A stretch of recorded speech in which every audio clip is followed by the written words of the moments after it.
Hey, in this video we're going to go over how to export textures from Substance Painter for Arnold. I'll be using the Arnold render engine in Maya. I'll show you how to set up the textures very quickly in Arnold using the Substance plugin. I'll then go over how to use the Arnold mix shader to combine two different materials together and blend them, and then going over AOVs, also called render passes. So to begin, I have my model in Painter. I'm going to export two different materials. One of them is obsidian that I've made green to give it more of a jade-like texture to it, and the other one is gold.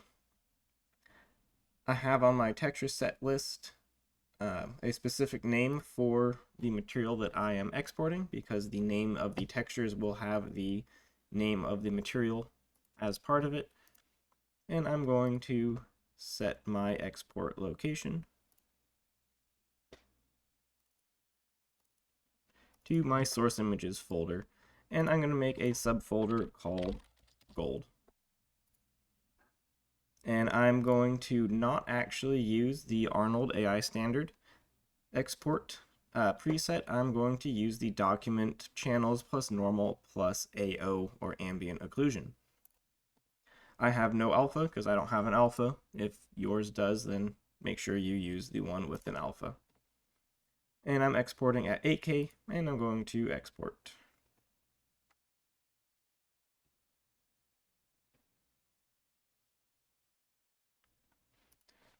I'm now going to rename this material to jade, turn off the gold, turn on my jade, and export again. And I will create a new subfolder. Same template, and I'll export. You can very easily combine these materials together in Painter, actually much more easily than in Arnold. However, the nice thing about doing this in Arnold is that you have control as you're rendering to see the final one, and you can also animate them blending together, which can be kind of fun to do. I'll go over why we need this later, but I'm also going to turn off the filters down here and search for thickness. And if you did your texture baking, you should have your thickness map, which you can view if you scroll down here to thickness, and it just shows how thick the object is. White is very thick, and the darker it gets is thin.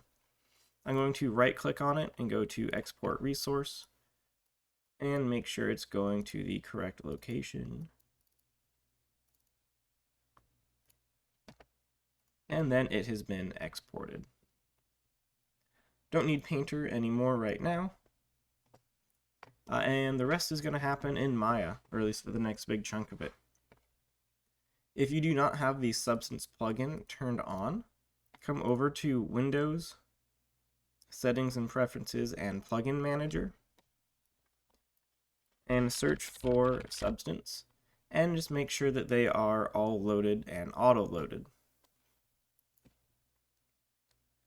When you have that, you should have the Substance plugin up here on the top.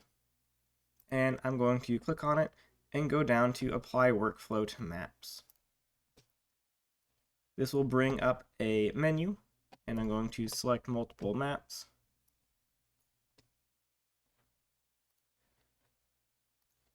Go into my source images, and I'll start with gold. I'm going to select all of them, hit select.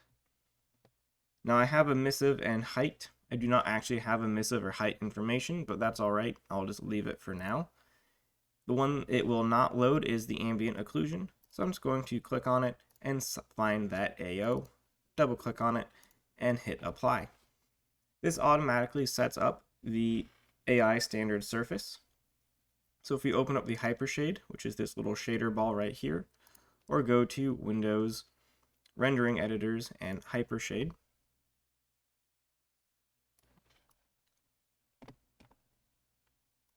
there we go. We have a new AI standard surface, and if we right click and hold and go to Graph Network, we can see that it has set up all of the connections And it even mixes the ambient occlusion and base color together with a multiply node and sets up everything exactly as it needs to be. I am going to rename it to AI Gold, so I know it's an Arnold material, and I know that this is the one for gold. I'm going to go back to the Substance menu and apply Workflow to Maps again, and do the same thing for Jade.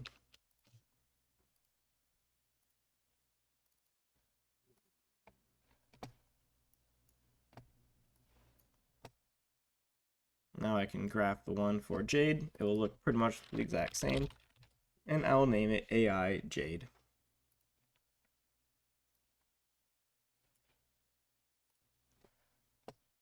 Alright, so now that we have those two base materials set up, I'll show you what I already have in my scene. I have my model, which is a scan of an actual about 6-inch metal statue. I have a sky dome in the back, which has an HDR image that I downloaded from Polyhaven. And then I have 3 different lights. I have a fill light, a backlight, and a key light. The key light is the brightest. I then have a fill light. Actually, my backlight is brighter at 5.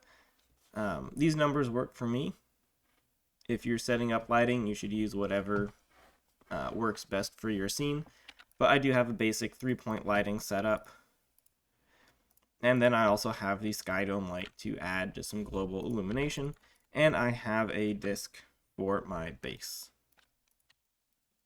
Nothing too fancy. I'll go over how to set up these lights for AOVs in a bit, but first let us start rendering out these different materials. So I'm going to click on my statue, and I'm going to right click and hold and go down to assign existing material, and I'm going to start with the gold material. Depending on how big your model is, it might take a moment for it to assign, and you may or may not see a nice preview in your viewport. However, it should be working. Next, I'm going to do a test render. I'm going to go up to the Arnold menu on the very top, open Arnold render view, and if you have a good graphics card, at least an RTX graphics card, I would recommend opening up your render settings, going to System, and switching your render device to your GPU instead of your CPU. It should render a bit faster. The first time you render a new material with new textures on it, has to convert all of the PNGs or TIFFs or JPEGs into .tx files, so it will take a little bit longer than normal for your first time rendering. Alright, so here is my first render. It is a pretty low quality render, but I can see that I do have gold. Now if your HDR background is rendering, mine is not. I turn mine off. If you just click on the HDR background, go to the shape node, scroll down to visibility, the top one is camera, and it is by default set to being on. I like to turn it off because I generally just want it for lighting, not for an actual visual image. And it does not affect the lighting at all. Without the sky dome, if I just hide it, it'll look pretty flat because there's nothing that interesting to reflect. So the sky dome can be actually really nice because it makes it look like it is in some type of environment. Oops. So that one works. I will pause the render, and it's going to make sure that the Jade works as well, which apparently I did not rename. And I'll pause it while it is converting. And here is the Jade. It looks pretty flat and boring. I'm going to set up subsurface scattering for it in a moment, but we can see that they are both working, both the gold and the Jade. So let's do the subsurface scattering now. That is why I exported the thickness map. It will help with figuring out how much light should make it through. The Substance plugin does not do this one automatically, so you have to do it yourself. Right now I'm in the attribute editor on the material node for my jade, I'm going to scroll down to Subsurface and go down to weight. And if I bring the weight up for subsurface scattering, you can see that it makes everything just a little bit translucent, which is not what we want. So I'm going to go to the checkerboard, and I'm going to search for a file, and then search for the file under image name, and I want the thickness map from mesh. Hit open. And I need to change the color space from sRGB. Nope, should also pause the renderer so my computer does not hate me too much. There we go. Change it from sRGB to raw, and then open up color balance and go down to alpha is luminance.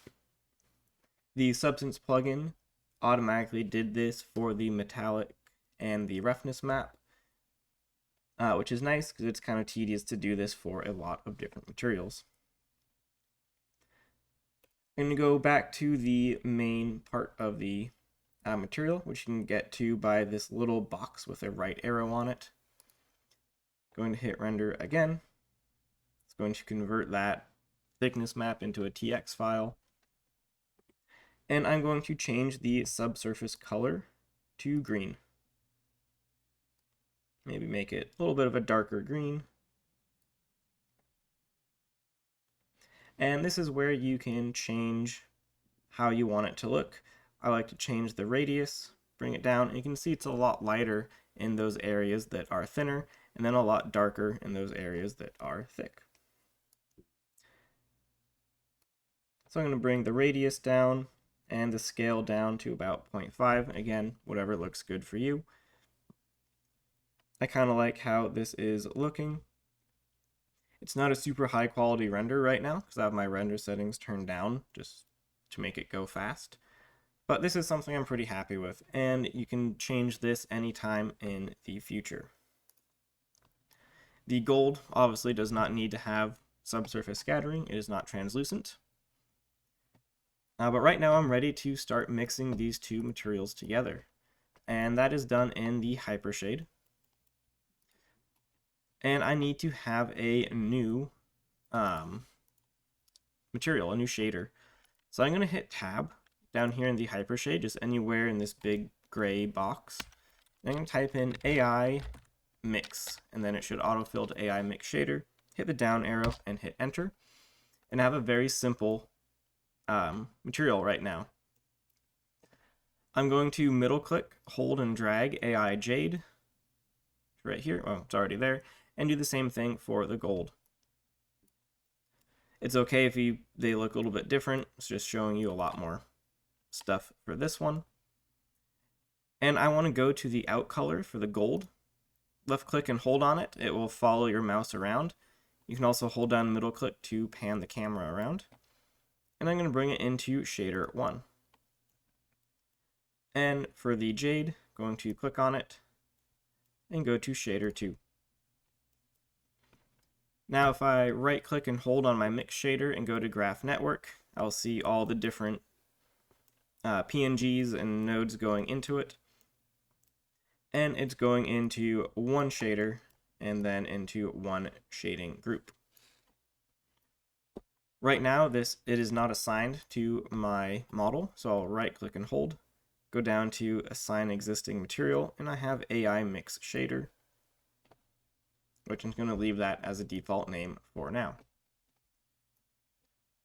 And if I bring my render back and hit play, right now it is set to a 50% blend, so I should see some gold and some jade. If I bring it all the way to one side, it'll just be jade. All the way to the other side, it will just be gold.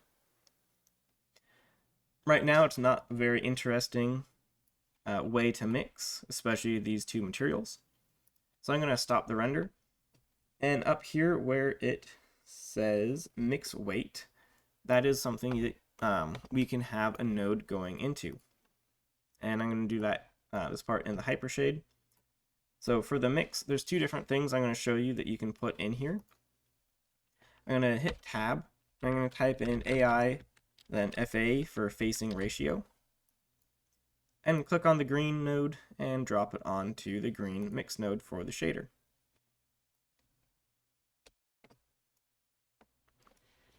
And now when I hit play, I can change the bias and the gain, and we can start blending these together. So we have a little bit of the jade and a little bit of the gold. And again, there's no right or wrong way to do this. It's whatever looks best for your model.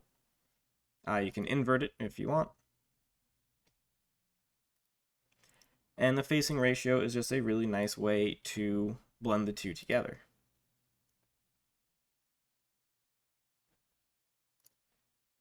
The other one that I quite like using, so I'm going to select that green line and hit delete. Hit tab again, and it's the AI curvature. And this one's a little bit different to set up. I'm going to go to the out color, the red, and go to the green mix. And it generally should. So if it doesn't bring up a pop-up, just expand where it says out color and go to out red. Click on that one and go to mix. If you do it through the attribute editor, it'll bring up a connection node, and you just want to connect out red to the mix, and that will have it connected. And when I hit play, hopefully it starts. There we go. This one gives you just a few different options. It can be kind of confusing to go through what they are. I'm not going to go through every slider, but pretty much you can go through and just figure out what a nice mixture of your two materials are. One thing you really do not want to do with a mix shader is accidentally drag the mix shader from up here to the slot for a mix shader. Maya does not like that, so just make sure you're dragging the correct materials to the mix shader. But I'm going to be pretty happy with this. I like the lighting, I like the materials. So now I'm just going to set up a camera angle. You can create a new camera. I'm just going to use the default camera. And I'll start off with something like this. I do not like the gray base that I have, so I am going to make a new material. You can go to assign new material, go to Arnold, AI standard surface, and I'm going to just make it very reflective. So I'm going to bring the metalness all the way up and the roughness all the way down, so it's just a really nice mirror. Now you can see that it is reflecting the HDR dome, even though the camera cannot see it. It can see it in this, and there's actually a really easy way to fix this. I'm going to open up the windows and go down to Relationship Editor, Light Linking, and Light Centric. This brings up light linking, which is a really powerful tool that probably every single 3D application has. And I'm going to click on the light, my sky dome, and I'm just going to click on base. So it is no longer rendering that sky dome on the base. And if you need to, you can just turn off all the other lights. So nothing is affecting the base. It is only going to reflect your statue or whatever model you have. So now I have a slightly nicer scene. I want to be able to see both of them in the render. Perfect. So I like this. I already have my aspect ratio set up. If you need to change that, open up your render settings. It's under the common attributes. And I have 2048 by 4096 for my aspect ratio. I have my render settings turned down a fair amount, which is why it's still really pixelated, especially where there's a lot of subsurface scattering. The gold looks a little bit cleaner. And I'll turn that up when I have something that I actually want to render out for a final product. I do want to set up AOVs, AOVs are different layers that will be rendered out as separate images, and this will allow you a lot of freedom and control when you are compositing your image together. So in the render settings, go to the AOVs tab. There are no active AOVs by default. And I'm going to add them. I don't really need an ID, but I like having it. So I'm going to click on it and click these two right arrows. If you click on one that you don't need, just click on it in active and hit the left arrows. I'm also going to stop my render. So I want an ID, the RGBA, that'll be our lighting. I want a Z, which is depth of field. Diffuse, which is our color. If you have emission, which is glow, choose that one. I don't have any opacity. That'd be if you had an alpha. I do want specular, and I do want subsurface scattering, which is SSS. If you have glass, that is transmission. And that's all I need for these ones. I do want to have a custom one for ambient occlusion. So I'm going to add custom. I'm going to type in AO, hit create. And with that new active AOV in the attribute editor, I'm going to come down to custom AOV, and where it says shader, click on the checkerboard. And on the left, I'll click on Arnold and click on the AI ambient occlusion. I will now have an ambient occlusion pass rendered out. You can turn up the samples. I'll give you a nicer render. I'm going to leave it at 3 for now. There we go. And the only other change we need to make right now is the RGBA. Even though it's red, green, blue, alpha, this is for the lighting. And right now there are no light groups, meaning that there are not any render passes available for our lights. And again, it's a really easy, simple fix. All you have to do is click on your light, open up the Arnold tab, and scroll down to where it says AOV light group. And this is my key light, so I'll call this key. And then go to the next light, I'll call it fill, backlight, and finally the sky dome. So now when I click on RGB, I can see a list of all my different light groups right here, and I just need to turn on all light groups, and that will render them out as a separate render pass.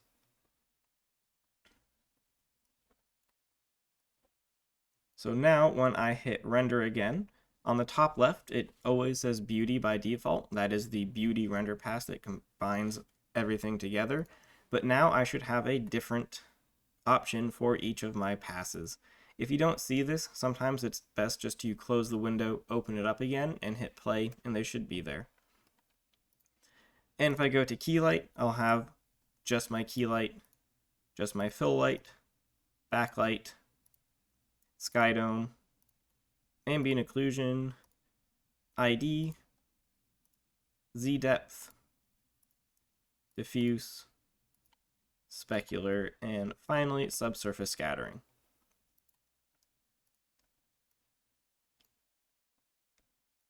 I'm then going to just turn up my render quality. So I go to Arnold renderer. Camera AA is the only option that I'm going to go over here. I think it's set to 2 by default. You can bring it up to 10. It will look a lot better. If you want it even better than that, you can just manually type in whatever number you want, so 15, and it will render out at a higher quality. I'm definitely going to pause the video and come back to this when it is done. Alright, so it just finished rendering. It was actually pretty quick, about 2.5 minutes. It looks like it is a pretty good quality. Obviously there's still a little pixeling that if I was doing a final product, I would try to up the AA even more, but for this I am pretty happy with it. Now I just need to save it out. So from the Arnold render view, go to File and Save Multi-Layer EXR. An EXR is like a raw image for 3D files, and it will contain all of those AOV passes that we set up. And I'll call this, I'll go render passes. One render pass that has not worked in the past was the Z depth. It usually saves out as just white. I did just update the Arnold render engine, so that might have been fixed. I'm not sure. But we might just need to save out the Z depth later, which is easy to do, and if we need to, it'll be done in just when we get into Photoshop. We'll know if we need to or not. But for now, I'm just going to do a save here and open up Photoshop. You can composite in many different programs. I'm going to use Photoshop because it's pretty easy.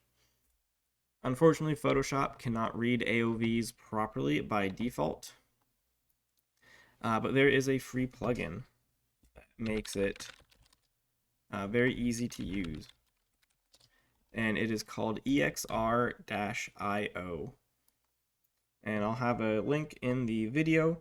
All you have to do is download EXR-IO. It is only for Windows. For doing it on a Mac, you have to use something other than Photoshop. If you're on Windows, it'll work just fine. Not actually sure if I have it on this computer, but I'm going to go to File, Open, Source Images, nope, not Source Images, Images, hit Open,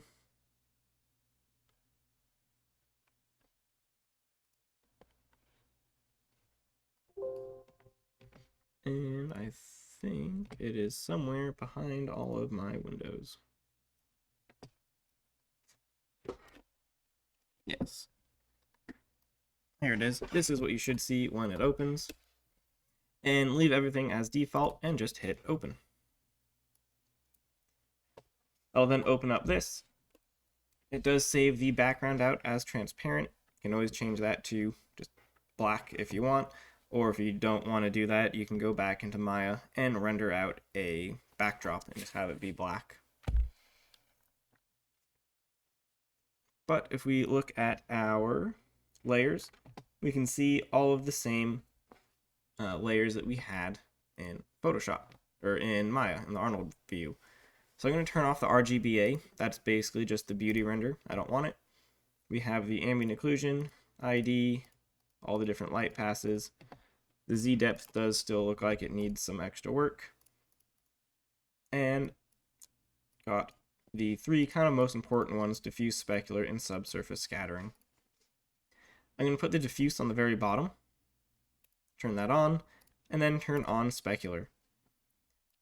Now by default, we won't be able to see through these because they are at 100%. You can change the opacity, but that doesn't really do anything useful for us. What we want to do is change the layer blending. However, most of them are currently grayed out. And that is because we are in 32 bits per channel. So under image mode, you just want to change it to 16 bits and make sure you do not merge your layers together. Won't look any different, but now you can very easily merge your layers however you want. And I found that light and color and linear dodge usually are pretty good. However, again, whatever looks best or whatever you're going for is what you should use. But I'll go to linear dodge for now, then go to subsurface scattering, another linear dodge. It's a little bit bright, so I am going to add a levels exposure, or levels adjustment layer. By default, any of the adjustment layers will affect the entire layer stack. So I'm going to right click on it and create clipping mask. And this will just affect the layer that is directly beneath it, which for me is the subsurface scattering. So now,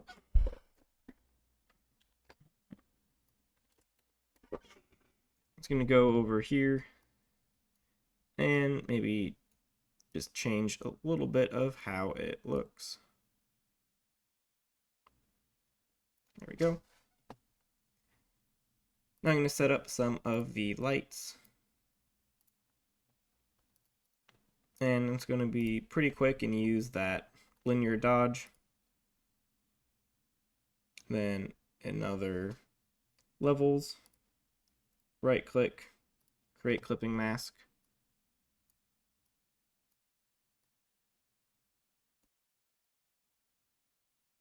And just go through to get a nice balance. Key, fill.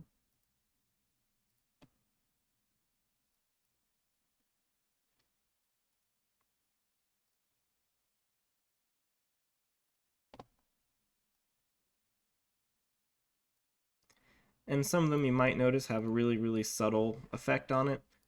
If there's one that you think it looks better without, then you don't have to use it.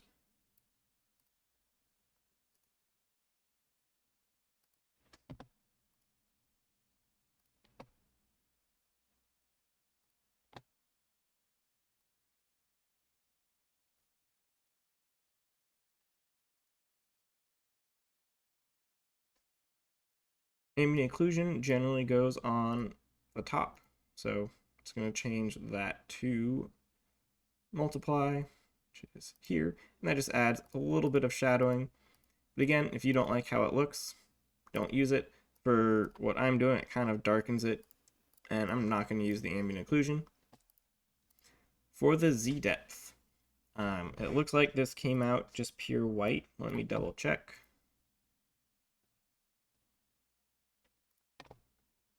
Yeah, there's no information here.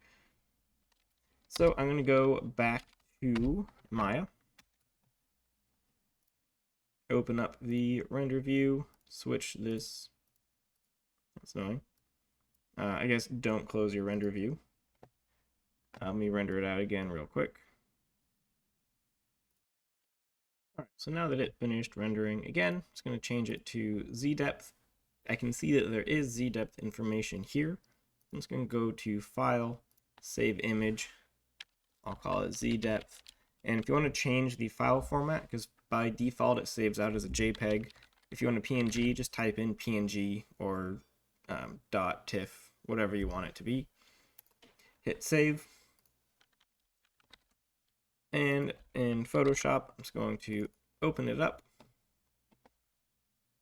make a levels adjustment. You can see there's only a little bit of information on the right hand side. I'm going to bring that slider over. And I'm going to make a copy of this without any of the layers. So if you hit Control, Shift, Alt, and E, it'll just make a new layer of that exact same thing, merging them together. And then I'm going to copy and paste it into this one. And I can delete the original Z-depth pass. Z-depth. So Z-depth is, for now, good as it is. Again, let's see. RGBA, not going to use. I do want to use the Sky Dome, maybe.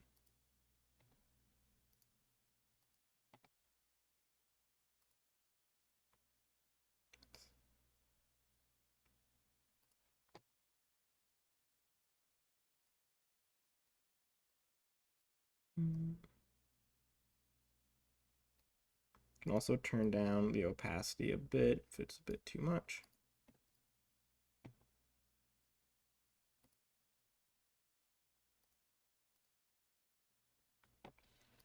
All right, so now I have a pretty nice composite. It might be a little bit too bright overall.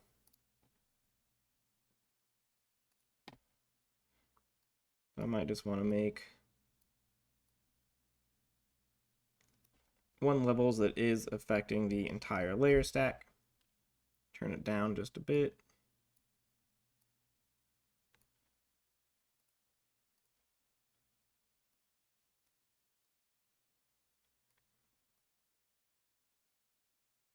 Cool. This is looking pretty good. I'm going to put all those layers in a group.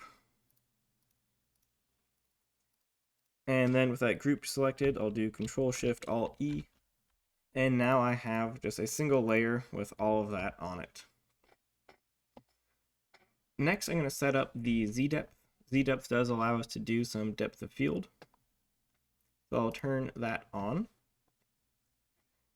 And I'm going to go to the channels, which in your layers panel, you should have a channels box right next to it. If you don't, go up to Windows and Channels, and it'll open up.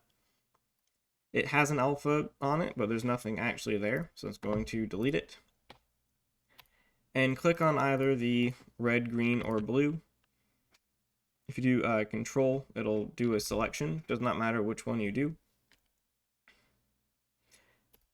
And then down here at the bottom, click this Save Selection as Channel, and you will have a new alpha, which is what you need.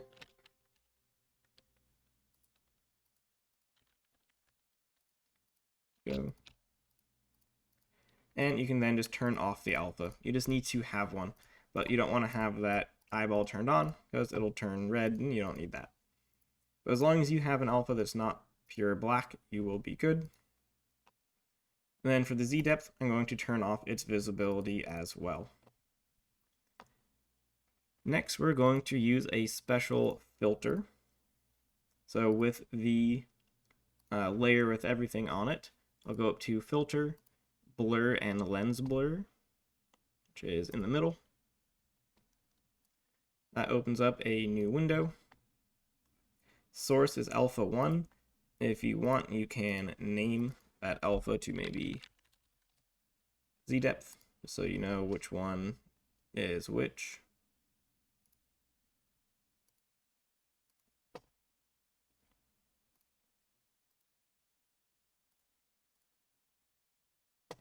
There you go, Z-depth. And this button should be on, set focal point, so wherever you click will be in focus, and it will use that Z-depth to just blur out the rest of it with fairly accurate. You can increase and decrease the radius to get more or less blurring. You have a few different options for how it blurs and a few other things to play with. But wherever you click should be in focus. So it's a very nice interactive way to set your depth of field. You can obviously set up depth of field in Maya, but you are stuck with that forever. And the nice thing about this is it is interactive and you can change it if you like. It is destructive, which is why I made a copy of it. So right now that is stuck on that image. If I wanted another one, all I'd have to do is the Control-Shift-Alt-E. Again, and I have one with depth of field and one without.